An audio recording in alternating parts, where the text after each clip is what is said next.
Okay.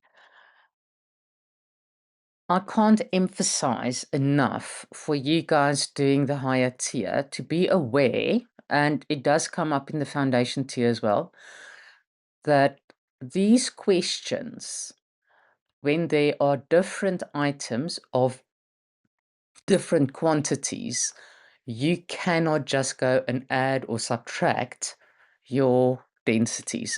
It's compound measures, and you will have exactly the same scenario if there was a card journey or a sports activity or whatever. So get into the habit of automatically setting up a table. It's up to you how you want to do this. I'm going to go with mass, volume, and density.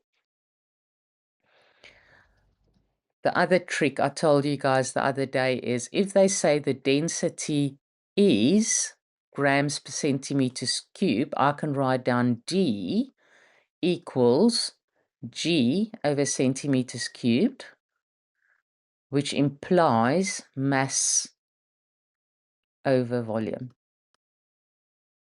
For those of you that use the triangle, I tend to put my D here to say the triangle is about density, M at the top, the volume there. If I want the mass, I'm going to times. If I want the volume or the density, I divide. So when you fill in this information here, you've got your flour, you have your butter, and that makes a pastry. And they've been very kind. They even told you the total of your pastry, so you couldn't go wrong with that in any case. Butter is 180, and that's 450. Your density of your flour is 0.6 grams per centimeter cubed. So to work out your volume, we've got mass, we've got density, we're going to divide. So 450 divide by 0.6. And then in terms of the butter, I don't have that information. This is what I want to calculate. And let's see, what else do we have here? Density of the pastry is 0.672. So again, 630 divided by 0.672. And you can work out your volume.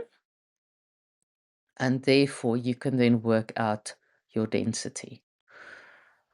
So if I just do the following, well, you can work this out. I'm going to stop this one at this point in time, but it's really important when you have these combined questions that you are aware of using a table.